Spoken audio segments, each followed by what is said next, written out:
Градоначалникот на град Скопје Орце Ѓоргиевски во објава на социјалните мрежи сподели дека ветувањето кое го дале ќе стане реалност, односно дека град Скопје ќе добие 100 нови градски автобуси.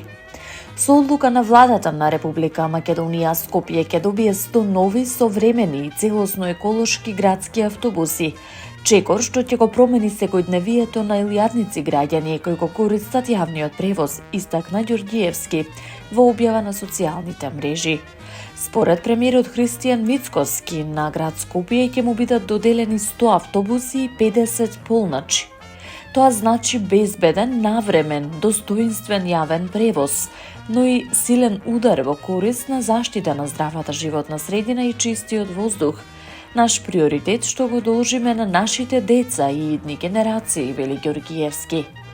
Додава дека оваа одлука е дел од стратешкиот договор влада со влада помеѓу нашата и владата на Унгарија, што овозможува набавка по исклучително поволни услови.